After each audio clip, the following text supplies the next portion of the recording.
नमस्ते।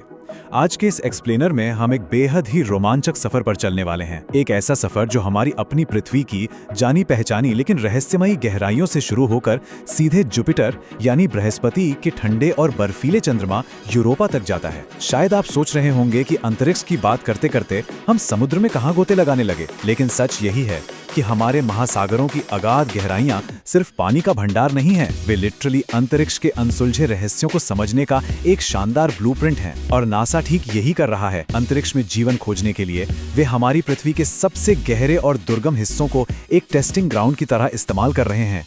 जरा सोचिए, एक तरफ हमारे पास पृथ्वी के महासागरों की वो खुफ्त, अंधेरी और भयानक दबाव वाली गहराइयां हैं जहां इंसान का पहुंचना लगभग नामुमकिन सा लगता है, और दूसरी तरफ है यूरोपा, जिसकी पूरी की पूरी सतह एक बेहद मोटी और कठोर बर्फ की चादर से ढकी है।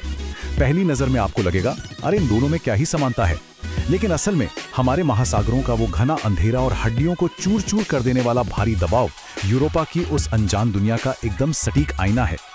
सूरज की रोशनी के बिना भी जो एक्सट्रीम हालात पृथ्वी के समुद्र तल पर हैं, बिल्कुल वैसे ही हालात यूरोपा की उस बर्फ के नीचे मौजूद विशाल महासागर में हो सकते हैं।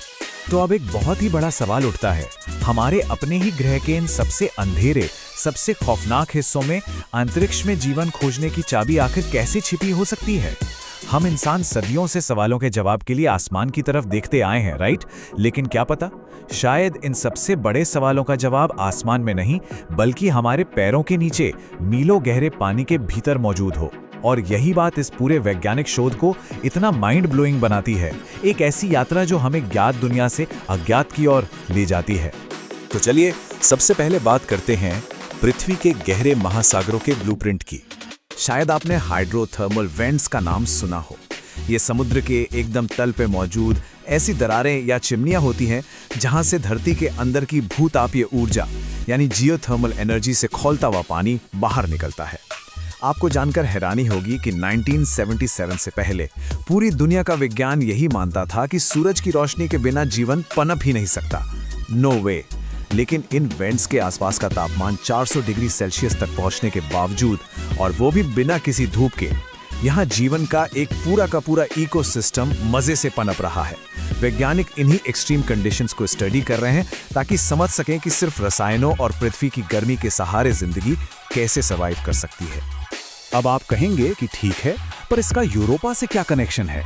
कनेक्शन बिल्कुल सीधा है।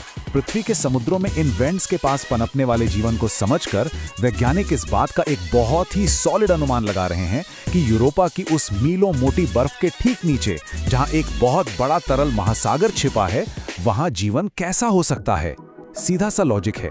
अगर हमारे अपने ग्रह पर इतने घोर अंधेरे और जानलेवा दबाव के बावजूद जिंदगी अपना रास्ता खोज सकती है, तो पूरी संभावना है कि यूरोपा के उन गहरे ठंडे पानी में भी जीवन के पनपने की पूरी रेसिपी मौजूद हो। और यही एंट्री होती है हमारे अगले पड़ाव की, यूरोपा क्लिपर मिशन। अब यूरोपा तक पहुंचना कोई सीधी फ्लाइट तो है नहीं। पृथ्वी से लॉन्च होने के बाद यूरोपा क्लिपर ऐसे ही सीधे बृहस्पति की तरफ नहीं चला जाएगा। इसे अंतरिक्ष में बेहद ही कॉम्प्लेक्स ग्रेविटेशनल मैनूवर्स यानी ग्रहों के गुरुत्वाकर्षण क्षेत्र का इस्तेमाल करके अपनी स्पीड बढ़ानी होगी। ये एक तरह का कॉस्मिक डांस है जो उसे बृहस्पति के चंद्रमा यूरोपा तक पहुंचाएगा। सच कहूं तो इस पूरे मिशन के पीछे जो इंजीनियरिंग और कैलकुलेशन है, वो अपने आप में किसी चमत्कार से कम नहीं है। तो क्लिपर मिशन वहां जाकर करेगा क्या? देखिए, इसका काम सीधे यूरोपा की सतह पर उतरना नहीं है, बल्कि ऊपर से ही उस बर्फ के गोले को बारीकी से स्कैन करना है। ये यान उन बेसिक केमिकल इंग्रेडिएंट्स की पहचान करेगा जो जीवन के लिए बहुत जरूरी हैं। इसके साथ ही ये उस गहरे महासागर की हैबिटेबिलिटी यानी वहां जीवन पनपने लायक हालात हैं या नहीं, उसका भी आकलन करेगा। आसान शब्दों में कहें तो क्लिपर ये चेक करेगा कि क्या वहां लाइफ के लिए जरूरी सारा कच्चा माल मौजूद है। लेकिन क्लिपर के बाद क्या? यहीं से बात आती है भविष्य के रोबोटिक आइस एक्सप्लोरर्स की। यहाँ चीजें एकदम किसी साइफाई मूवी जैसी हो जाती हैं। अंतरिक्ष में इस्तेमाल होने वाले नॉर्मल रोबोट से यहाँ काम नहीं चलने वाला। वैज्ञानिकों को स्पेशल मेल्ट प्रोब्स की जरूरत पड़ेगी, ऐसे प्रोब्स जो खुद को गर्म करके उस मीलों मोटी बर्फ की परत को पिघलाते हुए सीधे नीचे जा सकें। और एक बार जब वो प्रोब उस छिपे हुए समंदर में पहुंच जाएगा, तो वो अपने अंदर से छोटे छोटे माइक्रोबॉट्स छोड़ेगा। ये नन्हे रोबोट्स उस असीम खुफ्त अंधेरे पानी में आजादी से तैरेंगे और हमारे लिए डेटा इकट्ठा करेंगे। जरा इस नजारे की कल्पना कीजिए। इन माइक्रोबॉट्स को महज मशीनें समझना शायद सही नहीं होगा। असल में ये बर्फ को चीरकर उस एलियन महासागर में दाखिल होने वाले हमारे सबसे निडर एक्सप्लोरर्स होंगे। ये सोचना ही कितना अद्भुत है कि मानव जाति के दूत के रूप में ये छोटे रोबोट्स एक ऐसी दुनिया में तैर रहे होंगे जिसे आज तक किसी ने नहीं देखा है। ये एक ऐसी अंडर वाटर जर्नी है जहां हर एक सेकंड और हर एक डेटा पॉइंट एक नई ऐतिहासिक खोज का गवाह बन सकता है। और ये सब हमें ले जाता है हमारे सबसे बड़े लक्ष्य की ओर, अलौकिक या एक्स्ट्रा टेरेस्ट्रियल जीवन की खोज। ये पूरी कवायद, ये पूरा मिशन, ये एक बहुत ही हाई स्टेक गेम है। इसका असली मकसद सिर्फ बर्फ या पानी खोजना नहीं है, बल्कि यह पता लगाना है कि जिन जैविक प्रक्रियाओं ने पृथ्वी पर जीवन बनाया, क्या वैसी ही प्रक्रियाएं हमारे ही सोलर सिस्टम में कहीं और भी चल रही हैं? अगर जवाब हाँ है, तो यकीन मानिए ये मानव इतिहास की अब तक की सबसे क्रांतिकारी खोज होगी। ये साबित कर देगा कि जीवन का होना कोई तुक्का या अपवाद नहीं है, बल्कि शायद ये पूरे ब्रह्मांड का एक सामान्य नियम है।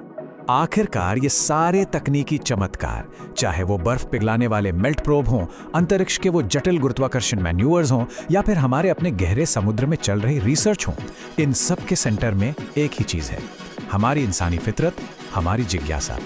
ये ब्रह्मांड में अपने वजूद को समझने और इसके गहरे रहस्यों से पर्दा उठाने की हमारी कभी ना खत्म होने वाली इच्छा का सबसे बड़ा सबूत है। ये सिर्फ विज्ञान नहीं है, यह ब्रह्मांड में हमारी अपनी जगह तलाशने की एक कभी ना रुकने वाली यात्रा है। तो इस एक्सप्लेनेयर को खत्म करते हुए मैं आपको एक बहुत ही गहरे विचार के साथ छोड़ना चाहता हूं। अगर सच में पृथ्वी के समान जैविक प्रक्रियाएं यूरोपा के उन अनजान अंधेरे महासागरों में भी पनप सकती हैं, तो जरा सोचिए इस अनंत विशाल ब्रह्मांड की गहराइयों में और क्या-क्या छिपा हो सकता है। ये एक ऐसा सवाल है जो हमें सितारों को एक बिल्कुल नए, हैरत अंगेज नजरिए से देखने पर मजबूर कर देता है। खोज अभी बाकी है और शायद ब्रह्मांड के सबसे बड़े रहस्य अभी बस सामने आने ही वाले हैं।